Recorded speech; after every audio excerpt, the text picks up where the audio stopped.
the Smoot Case family home. Literally just finished up last week for season 2, and this home has been in the family for many, many years. Getting to accomplish a big space for a big family, we really started on the outside with a total makeover of the exterior, all new board and batten, horizontal siding, and then one of our favorite aspects, we came in with this beautiful rusted metal corrugated siding at the front door to really make it pop as you come up to this whole new experience to this house for this wonderful family. We have beautiful mountain views, Pagosa Peak right there, the tallest mountain here in Pagosa Springs. And then I'm gonna show you inside the grand opening. There it is.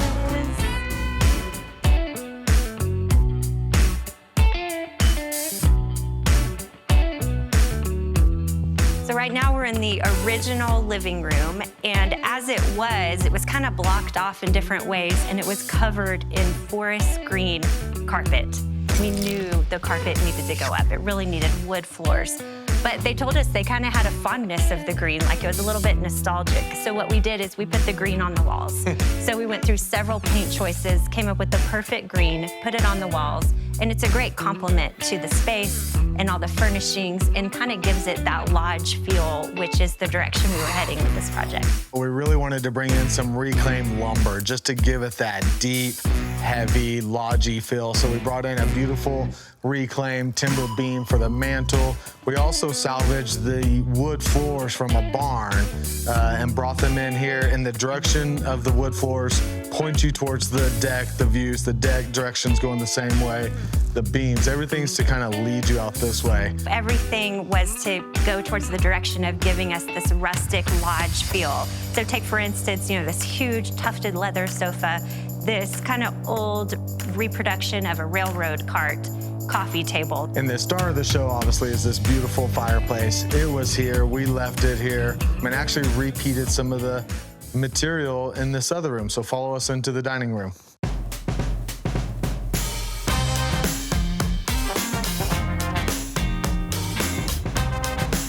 We're in the dining space. This was actually the original dining space as well. It was just much smaller.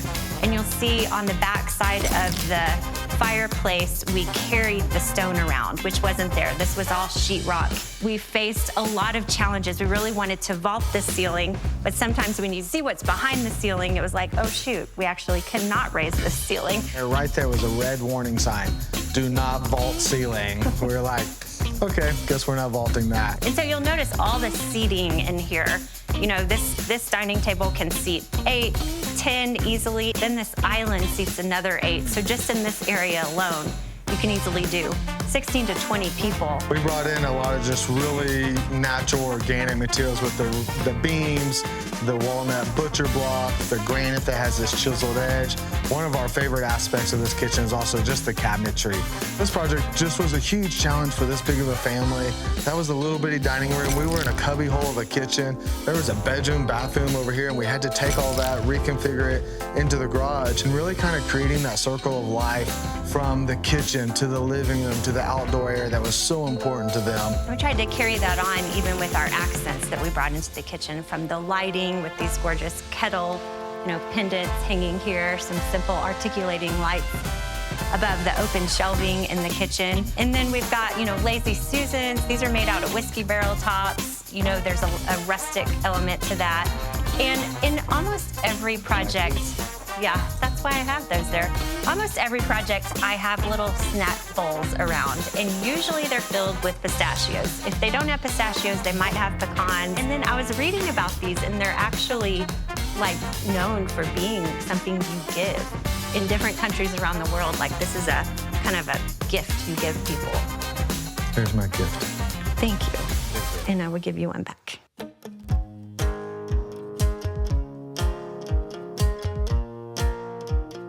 I think a huge statement also in the kitchen is the fact that we took the fireplace stone and we kind of brought it in here into the kitchen and used it as the whole backsplash wall.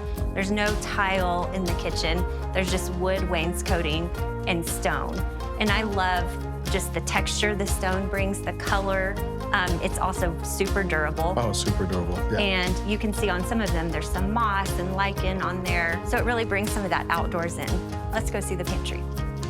Really wanted it to feel almost like a cupboard, like an old grandma's cupboard. And so just these beautiful hardware that she put in, these real simple pulls on the cup, and just kind of this open concept. Big window. She even has all her snacks, which I loved, coming in here and getting some Reese's. Don't stick your hand Reese's in there. He has Puffs. no manners. Sorry. Yeah, we've got cereal bar, snack bar, lots of grab and go things. The thing I did love about this hardware on the cabinets is these are actually meant to function for a cabinet, but for our purposes, they didn't really need to. So this is just a faux situation going on here, but it gives us the look we want. These don't actually turn and lock because we don't need them to. That's right. Back around from the pantry, on the other side of the little snack bar, coffee bar, we made a wet bar right here. And the tiles were very special to the family. Their cousin is a ceramicist and makes a lot of tile clay work. And so we partnered with them to create these tiles especially for this little area.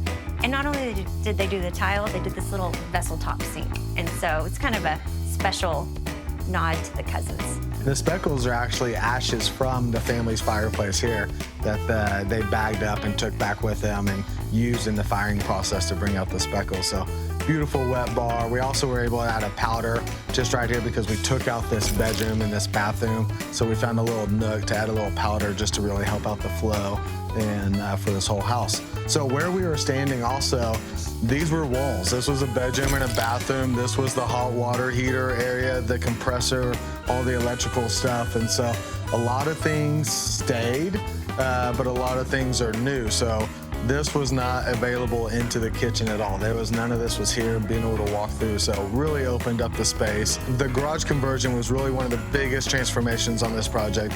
We really had to find space to really just add more bedrooms and bathrooms for this growing family. So it turned out pretty cool. Come check it out.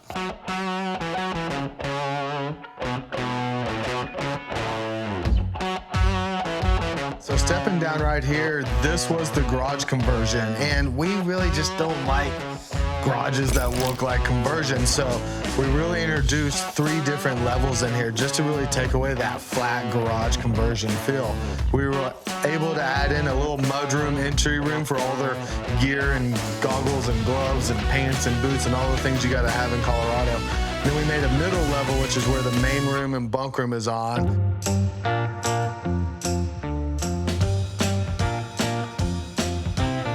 So here we are. The fun part. This is kind of the TV room, hangout room. The family really wanted a good space for movies or for all the kids to hang out or play games. And also in this room, to break up a lot of the white walls, we added a wainscoting of the rusted corrugated metal that we also used on the entryway outside.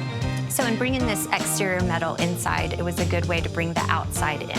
Not only did this room have to function as a fun hangout, game room, playroom, but we needed more sleeping for this family. And so check out the little nook that turned into a bunk room.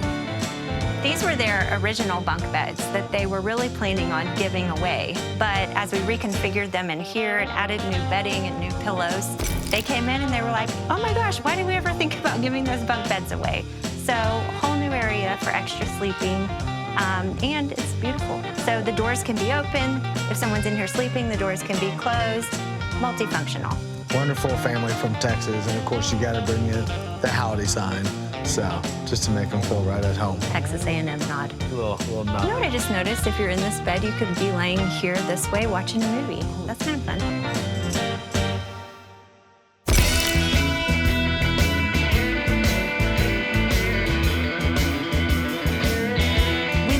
Making this lodge come together for a very special family. Thanks so much for hanging out with us.